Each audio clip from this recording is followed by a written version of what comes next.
So when I knew I had to speak today, and I've spoken on many other subjects, I thought, well, one of the things I do and I teach all the time for over 40 years is meditation.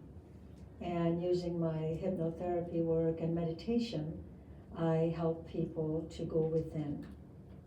Because that is where we can solve problems, our problems. Now, so it's important, yes, that we listen to others, that we read books, that we gather knowledge and information, but where we actually make change that's right for us and for each one of us, our own unique journey, it's within. So I'm going to talk about some tools that you're all familiar with, and I'm going to take us step by step further and further into yourself. So number one I have is gratitude, right? Just be thankful now. And to me that's the key. Be thankful now. Not when I get the new car, or when I have the great relationship, or when I have money. Be thankful now. And by just doing that, by just being in gratitude now exactly where you are, guess what happens? That creates everything, the pathway, all the energy, everything you need for all of those things to come into your life anyway. So be here now, be in gratitude in this moment. Right here, right now, I'm in gratitude for all of you. And that's it, each and every moment. So, kindness. You know, we might think about, well, we might look at other people that, wow, look at what that person is doing out there. You know, they are, building homes for others who need it. They are giving thousands of dollars away. What can I do? Kindness can be a simple thing as smiling. Just smile at someone. Have you ever done that? You know, where you've been like in a store and you notice that somebody looks a bit under the weather and you just smile at them and suddenly you see their face light up? That's kindness. You know, perhaps just yesterday there was somebody had a walker and she was trying to get in the door and I said, let me get that for you. That's kindness. So kindness can be a simple little thing. It doesn't have to be this huge thing that maybe we're incapable of doing. So gratitude and kindness. And one that I feel that's important is acceptance. Acceptance, not judgment. Because when we are in acceptance of what is, that empowers us. When we are in judgment, we've given away our power, right? So acceptance. What is that saying when you point one finger, when you judge, there's 3 fingers pointing back at you? And number 4 is self-care. So what does that mean to each of you when somebody says self-care, I'm taking care of myself? Well, I'll tell you what I feel it is, and I'm sure you can add to that. But self-care, you have to take care of your body, you have to take care of your mind, your thoughts, and your soul or your spirit, right? So I feel that we should always pay attention to this vessel that carries our soul, that carries our emotions, our thoughts.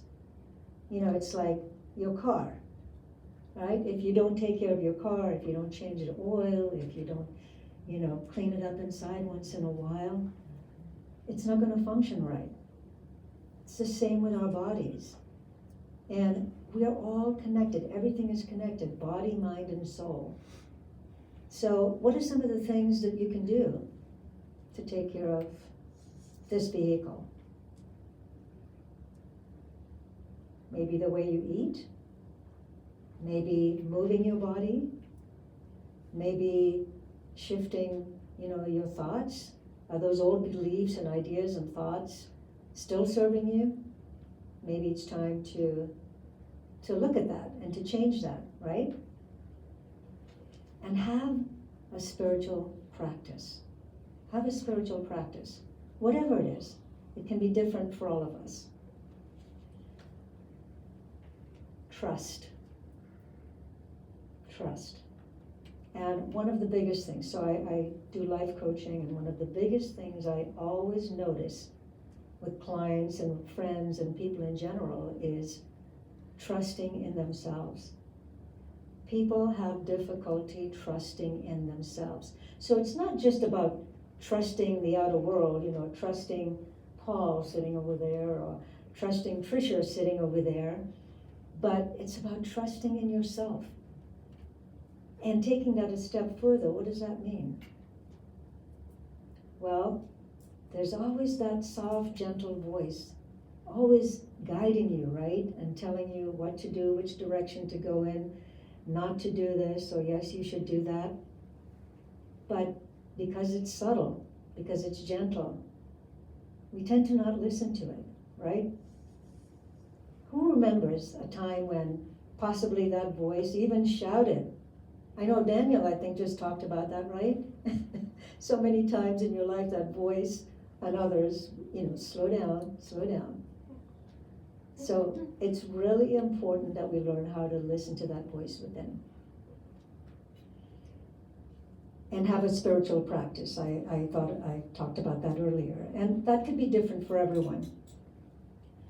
So this is one that I personally like for myself, and I want to share with you. Laughter.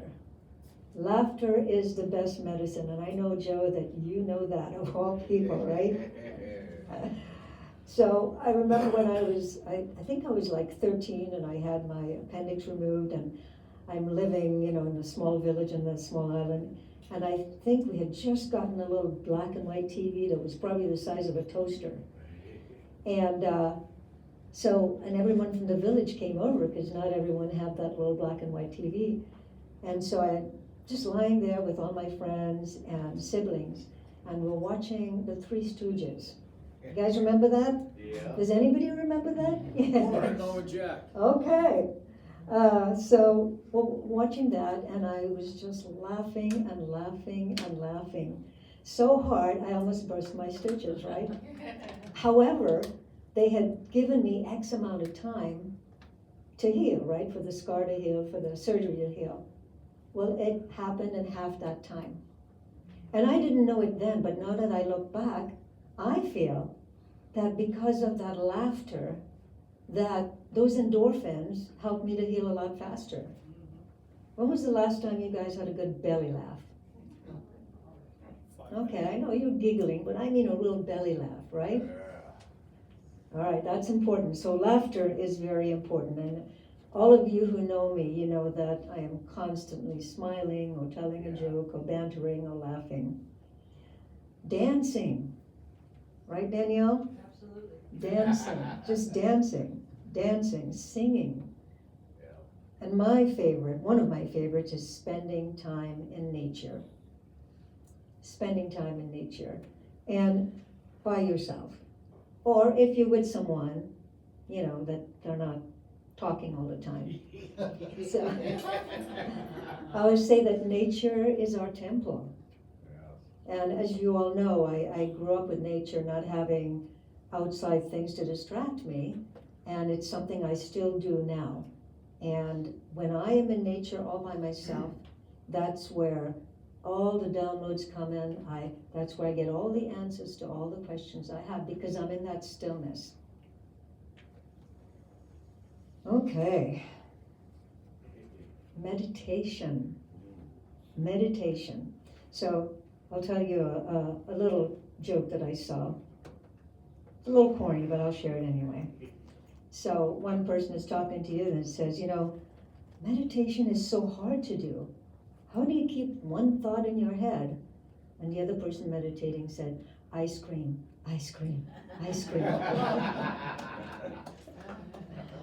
Okay, enough of that.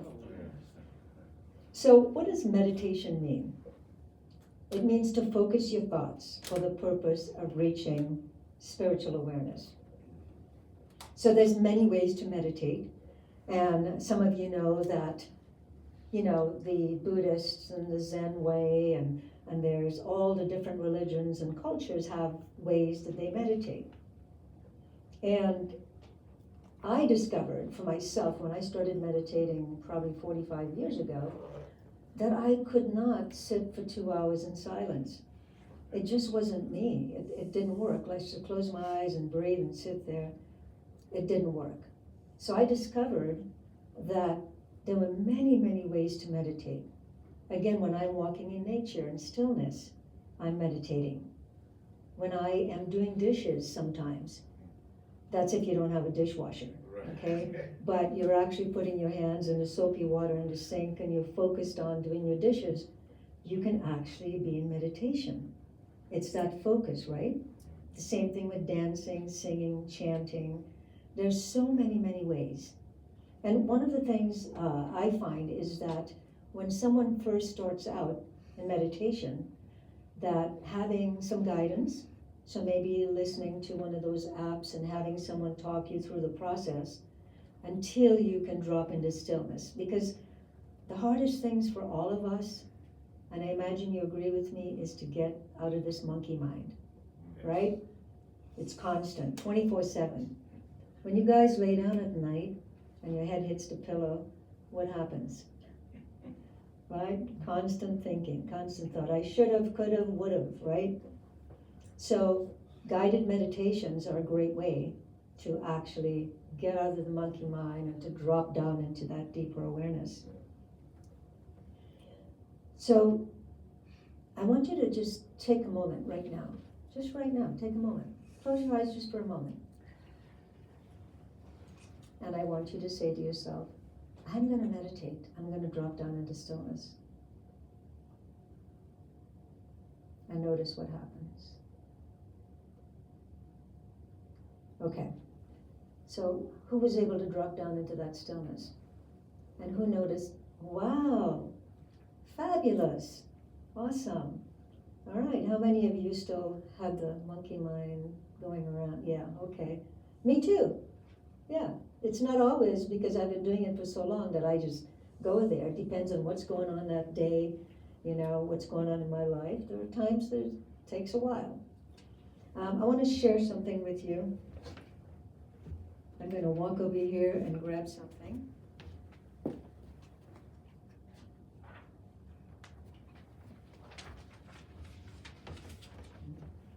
Okay, so I was sharing how when I'm in nature, I get downloads all the time. I'll call them downloads, you can call them whatever you like. But this was the longest, it was almost for 2 hours. I got this download, and what happens is when I get this information, if I don't write it down right away or do something with it, it's gone. It's almost like something opens up, the information comes in, and if I don't put it down, then it's like, okay, it's gone. And so I want to show you this mandala that I ended up creating.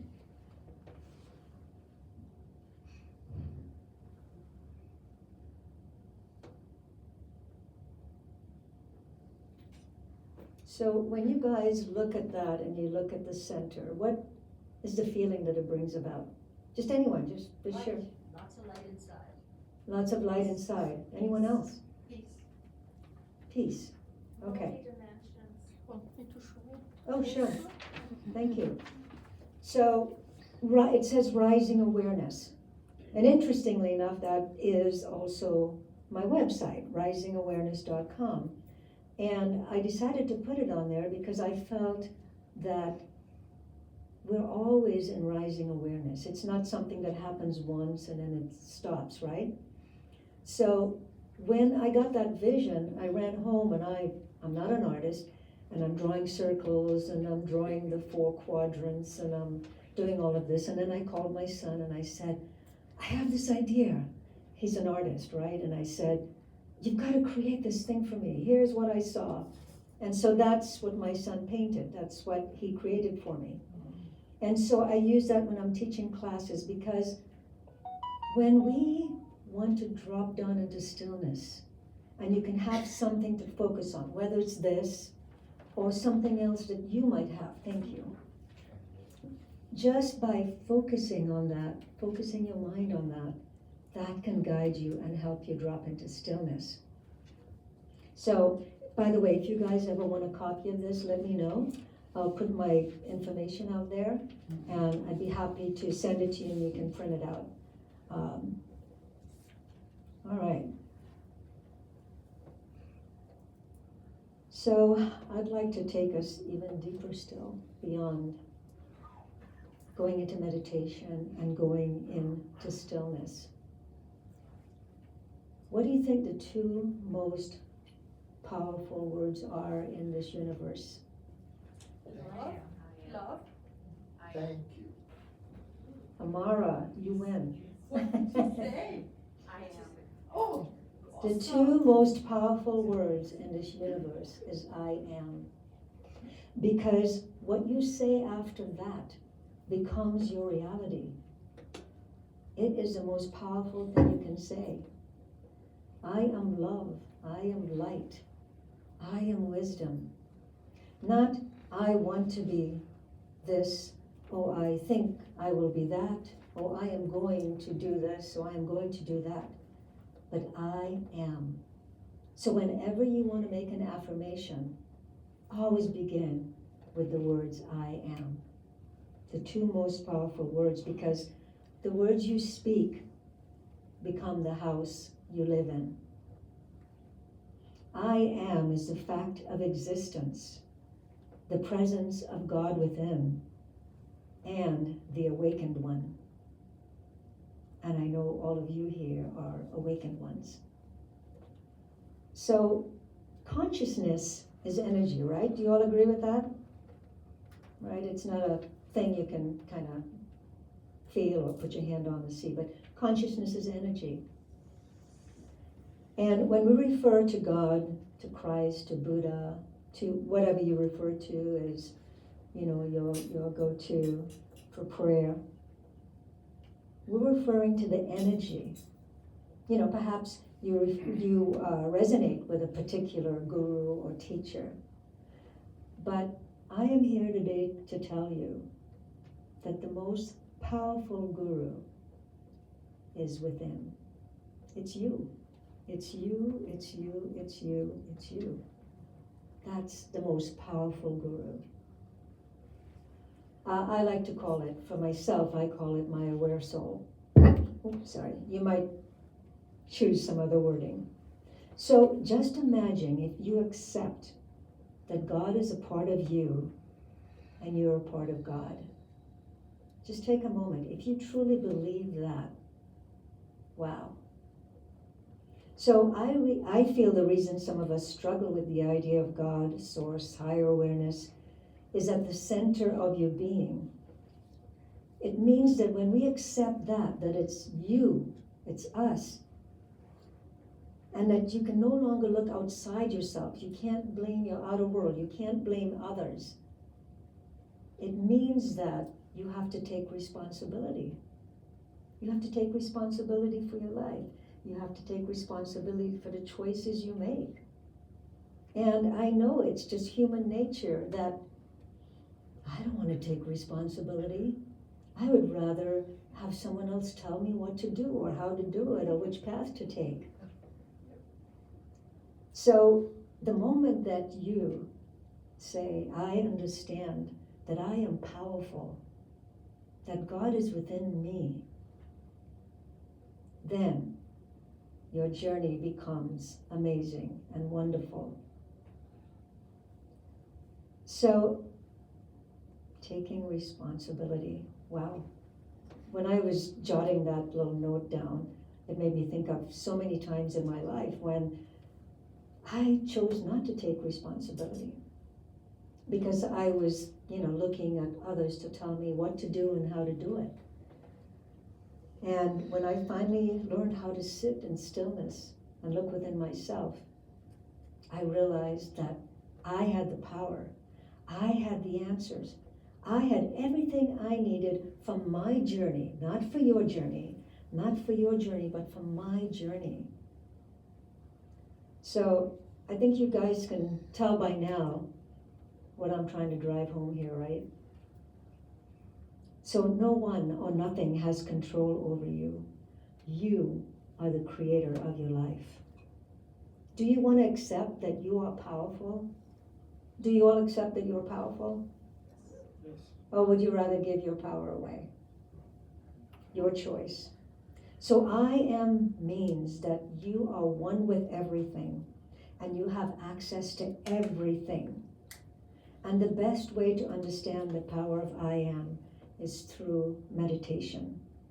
Listening to the God within, that still, subtle voice that is always guiding you. Have you guys heard this saying before, this phrase? Be still and know God. Right? Be still and know God. Be still and know thyself. So I want you to close your eyes for a moment. And we are going to say some words with the I am. So as you close your eyes, I want you to say it out loud with conviction. I am loving. I am loved. I am powerful. I am a sacred being. I am free. And each and every day, if you could at least say one of these things followed by I am, you will notice that things will shift and change. And as I always say, your life will become effortless. Thank you all so much.